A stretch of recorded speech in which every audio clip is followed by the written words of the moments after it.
was killing for the rhino horn, killing for elephant ivory, and illegal trade. There were legal trade before the international ban of trade in ivory in 1989, but it was abused. There were no better control, and species were going to extinction across the region. It was not only in Kenya. Uganda had that impact. Population reduced to less than 5,000 in the entire country. Rwanda the same. Some population like Burundi lost the entire population. So it is a problem, big problem. And when the Kenya Wildlife Service was set up in 1989, operationalized in 1990, global community were called up, and it was well resourced. We set in an air wing to do patrol. By then, the late Richard Leakey was the first director. He gave the order, shoot to kill, very unpopular with human rights. Important killing an elephant in packs. There was some government policy, that helped contain the elephants were going to get extinct. There was a paramilitary wing to train rangers, specifically in wildlife, not on human, so that they can protect our wildlife. And both geckos, both aircrafts, and we reversed that trend. And for example, our elephant population has now more than doubled because of those efforts. International ban in trade in 1989, well-resourced Kenya Wildlife Service, well-equipped intelligence department, investigation department, and reporting department, and research that we are able to monitor the numbers when they die, when they give birth. The research wing of KWS, which now is hybrid off and I'm heading, was able to provide the international community hard data to guide policy decisions and to guide at that international arena that this is the evidence. Our elephants were going to extinction. And if we ban trade, then we have seen our population recover. And today, Kenya's population stands at 36,280 from 16,000 in 1989. And you can see the impact of fact. I can talk about that because we know how we count elephants, international standards. It is vetted by the IUCN Species Commission. The methodology is sound, analysis is sound. It is kept in the African database. And when we go to conferences, when we say we should not openly trade, we talk from a point of facts. And that's why the research role is very key. So, the valuable data, information, and insights provided by the Wildlife Research and Training Institute further contribute to the effective conservation and law enforcement strategies. If you Google about wildlife crime, and there's a latest publication by International Fund for Animal Welfare, that wildlife crime is the 5th largest in transnational criminal activity, putting at risk the survival of thousands of species of animals and accelerating the ongoing collapse of biodiversity. Most of the tropic species, if not controlled, they will collapse. And the U.S. Immigration and Customs Enforcement estimate that illicit wildlife trafficking is between $7.8 billion and $10 billion per year. And the illegal timber trade is estimated as much as $7 billion per year, US dollars. And then the IUCN I talked about estimate that 958 species are at risk of extinction directly because of international trade, and most of it is illegal. For example, of the 1.2 million elephants that lived in 1980, we have less than 420 now remaining, likely due to poaching for ivory. Now, pangolins, I don't know whether most of you know pangolins. This is an nocturnal animal, they eat termites. and they are trafficked because some they are believers that if you make that pangolin scale, they have scales on their body. It has medicinal value, it has energy. You take that soup, you have additional energy not given by God. It's more than glucose. So that animal is now currently the most trafficked species globally. And 1 million have been poached from the wild in the past 15 years. Those are hard facts that are there and published.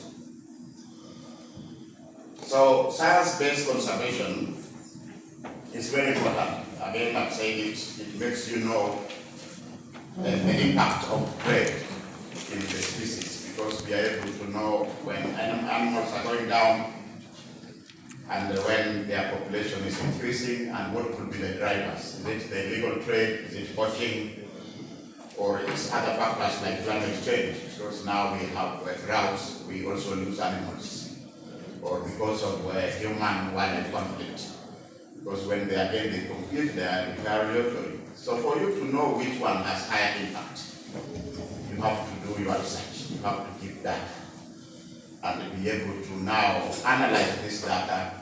And I'm happy to learn that when I'm aware of that traffic is going to speak to you, because they keep the trade data on elephants. They are the people, because trade doesn't happen within the country. Kenyans don't eat elephant ivory. They don't. This thing ends up somewhere else. It's ends up in the Asian countries. We don't have value for it here in terms of wealth. But I heard about what you're saying. We are used. People we arrest are the poachers, the poor guys that are paid 1,000 there, 2,000. Then they are arrested. Then there are people in the middle here that now have international linkage across the continent. Then there is the consumer. So this trail of the money trail, this illicit money trail, is very key. I think maybe it will be the solution if we have experts that can trace. It's not these poachers that will help you address. These are poor people, they're just trying to survive. But if you have the big guys that get the money, those dollars, they're not here. They're mysterious business people. And they are highly resourced. They have the letters of satellite phones.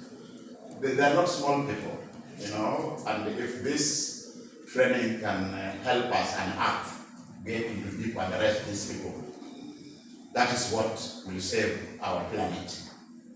We need to get to the main pillars of illegal trafficking. It's not easy. The law enforcement within the East African region arrest our local poor people. But the people who really do that business are mysterious. Well-resourced, very rich people. They are even more resourced than our anti-poaching units. That's why it's expensive to maintain an anti-poaching unit. So you can only unearth them through detailed research, through detailed journalist investigation, undercover, that you are able to go deeper, track this, use that trail, and I'm happy you're going to be trained on this, and be able to get this mysterious human being that is making our resources to go to extinction. From the science point of view, we provide updates on data. Like for African elephant, we have a global database that is housed in UNEP. We call it monitoring illegal killing of elephants. All dead elephants that are illegally killed from poaching. If you Google that, a mic is kept by us. Information is analyzed. When we have a meeting, like 2 weeks ago, we had a meeting in Geneva. They presented what is the scenario, what is the status of illegal killing across Africa and Asia. So that data is presented, we protect it, and it guides decision making when it comes now to trade or not to trade in a traffic species. So when it comes to illegal trade, then traffic comes in. They have an online platform. We approved one, a web-based one, if you Google, in Geneva just 2 weeks ago, that the law enforcement officer, and through a restricted process, they can be able to post when they do arrest and give certain parameters, that can be used to know the source countries and the consumer countries. That nexus is very complicated because mostly consumers are not in country. We are just being used. But the person who consumes ivory, for example, either is in Japan, because they believe if you have a rubber stamp made of ivory, they call them hankos, then you are a better CEO than the person using wood. It is not medicine. Ivory is not medicine. They don't use it. They are cosmetics. So there's something humankind can do without. And that's why, as a country, we've been very opposed to reopening of international trade in ivory, even on rhino horn, because we believe humankind can do without it. There's a reason why God created rhino horn on rhino and the elephant ivory on ivory. And if you look what is being used to rhino horn, for example, that is medication are saying it doesn't treat cancer, but still, it is a traditional myth. Yeah, so if we get to those detailed factual information and we publish them, I see the role of you journalists. And I'm very happy that this training is happening. As a research institute, we'll be happy to associate with you. Our mandate is to coordinate and undertake research. We are trying to develop a national wildlife data portal at the institute because we have had data scattered everywhere. So one of the mandates that has been given by law is to bring in data together into a national data portal, so that when we talk about elephant numbers, number scale, the data on trade, so we are in the process of hiring a consultant to help us develop a national data portal that can be linked with other data portals, so that it has security features, but it can be used to guide policy and decision making. We also train, we can tailor-made training with experts. We are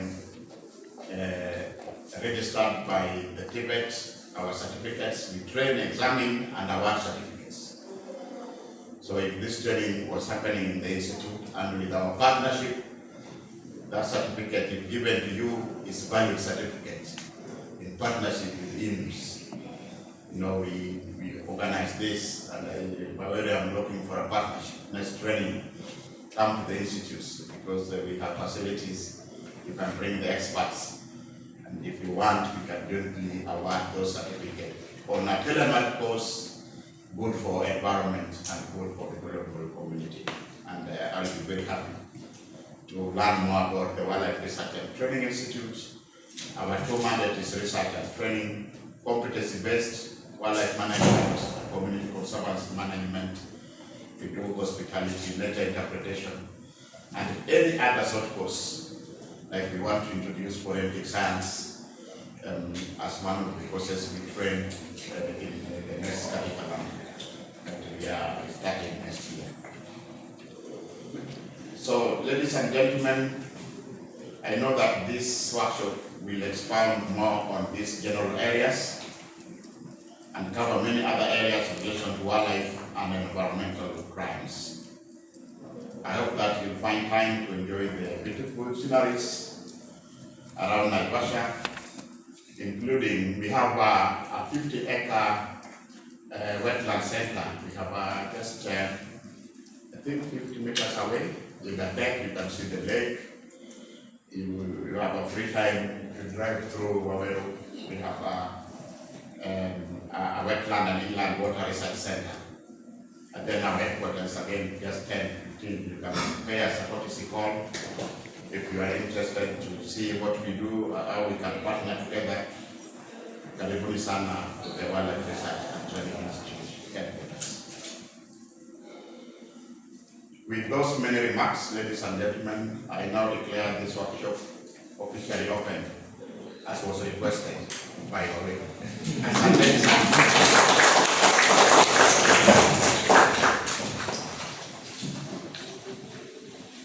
I will talk about the forensic, what the